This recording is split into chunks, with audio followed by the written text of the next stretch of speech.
composers. Although Schubert, he isn't the most popular or the most famous classical composer per se, I think the reason for that is actually the same reason why classical music isn't popular.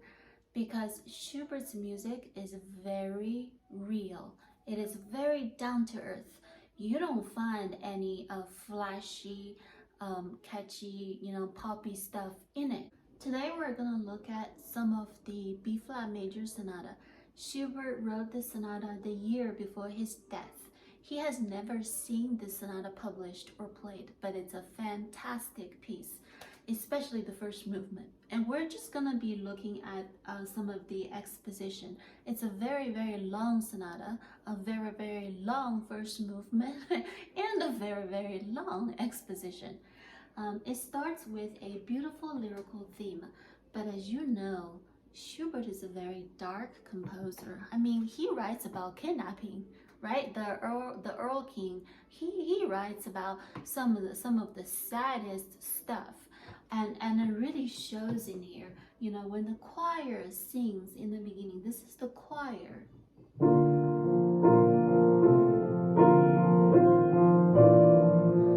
I think it really opens like a prayer,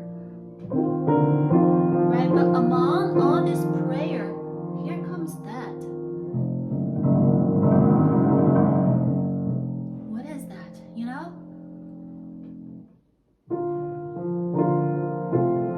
And I think that alone is the reason I want to play this sonata. But as you know, Schubert, he composed like a sleepwalker. We say Beethoven, he's such an architect, he's a giant. Schubert had to be the sleepwalker. He can't compete with Beethoven. But this sonata is just filled with all this dreamy, nice, supple melodies.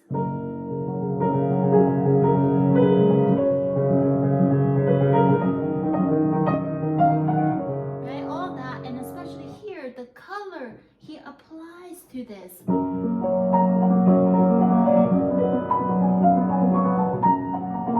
Make sure you give some tops when you get to like.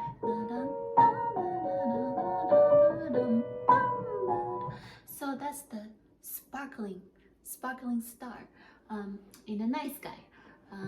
And all that, when we go to the second theme, this exposition actually has 3 parts. It has 3 different themes. That's what makes it so special.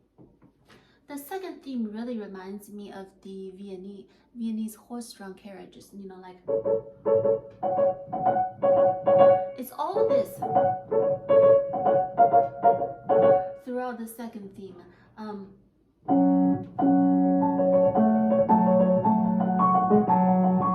Right, and then just coming closer and closer and closer for the entire second theme. It gets more and more agitated. All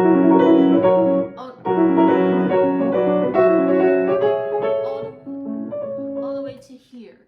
Okay. So this is the part that you want to focus on for the second theme, is the horse-drawn carriage.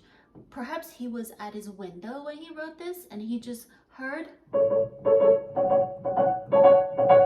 all the way through, and it's really easy. The third theme of the sonata really begins very, very simple, just very graceful staccatos on the arpeggios.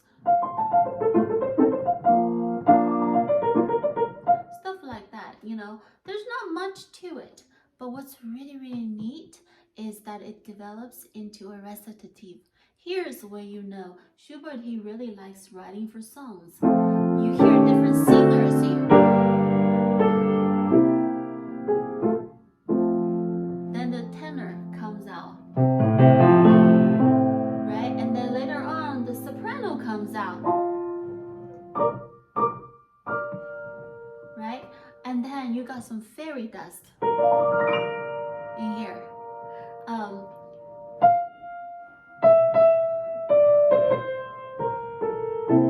You see, it's a very, very singable line, and it's within the vocal range as well.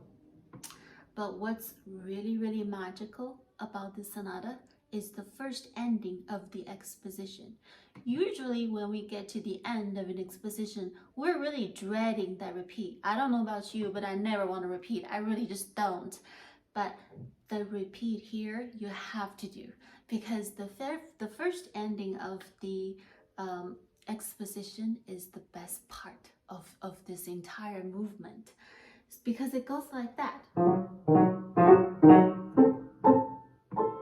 wonder why is that? What is he thinking? What is he writing about? Right? Then it goes darker and darker until it goes to here. That's the Fifth Symphony. Beethoven wrote da da da da, right? But Schubert reversed it. Do you hear that? And then it goes.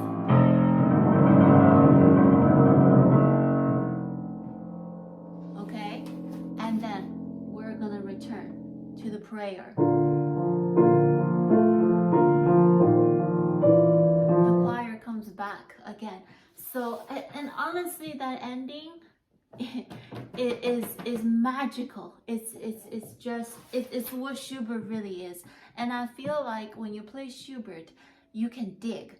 There's a lot of stuff that's buried under the surface of his music, and you actually don't find that in other composers. So I hope by watching this video, I can inspire you to listen to Schubert, play Schubert, and love Schubert.